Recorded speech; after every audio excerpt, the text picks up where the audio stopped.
Jen here. In this short video, I want to talk about a concept that I heard from someone recently, and it really resonated. And the statement said that your case study is your business. Now, it's common to assume that our product or our service is our business. So, for example, we might describe ourselves as having a marketing agency or having a SaaS or having a coaching program. And I think this is adopted from retail, where we say that we sell shoes or clothes or widgets or broadband internet. However, it's particularly the case if you sell a service.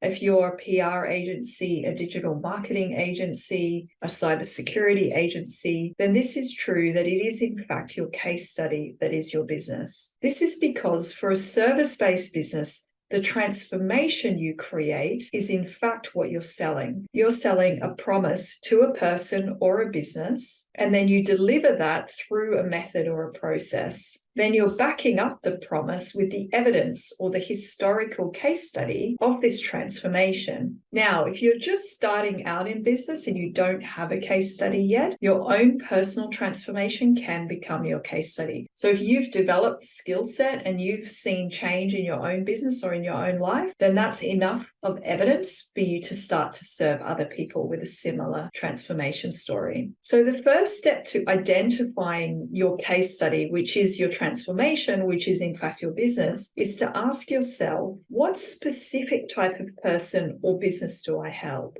What is the person's role or title? Or in the case of a business, what is the specific industry or geography? And then what specific problem do this type of business or this group of people face? And is this a problem that I'm equipped to solve? Then you have to map out this very specific starting point. What is the size of the business? What is their revenue at the starting point? Are they trending in an upward direction, as in they're growing, or downward, as in they're shrinking? And then what things have they tried in order to solve this problem? And then if those efforts have failed, why did they fail? And what was wrong with those solutions? Then try and map out what skills, abilities, and other contextual factors this person, group of people, or this type of business has, which makes them uniquely qualified to get a good result with your solution. And then think about, what are the contextual things happening around them at the moment? What are the triggers and pressures that are happening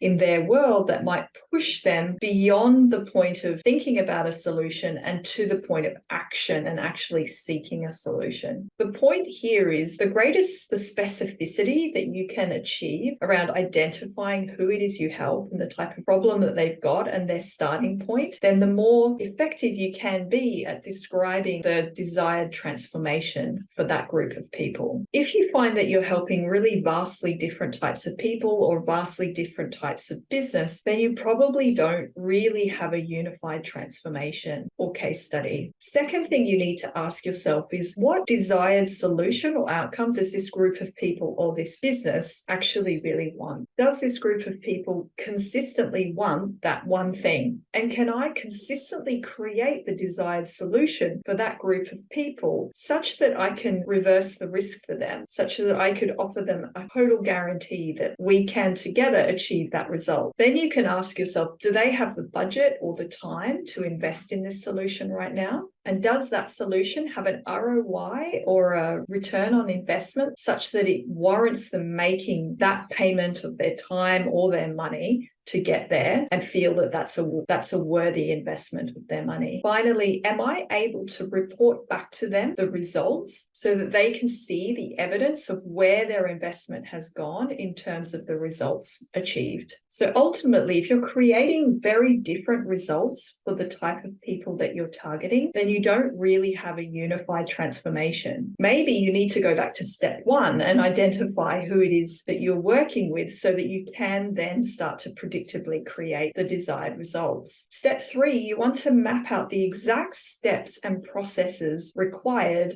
to take your target audience from where they are now to their desired solution. Then you need to question, does my target audience understand this process and how the desired result can be achieved? Are those steps and is that process standardized such that we can almost guarantee if they follow the instructions and do all the action items, they will get that desired outcome. And finally, does my process reduce time and cost for my target audience such that my solution is preferred above competitor equivalent solutions? Once you've got all of these factors mapped out, you should be able to craft a case study that shows how you solve a very specific problem for a very specific group of people or businesses, and how you create a very specific transformation or result through a bespoke method. A case study is simply historical evidence that your promise and your word is true. And if your case study tells the story or paints the picture of what it could be like for many similar businesses or similar people, then you have a solution that is repeatable, predictable, and scalable.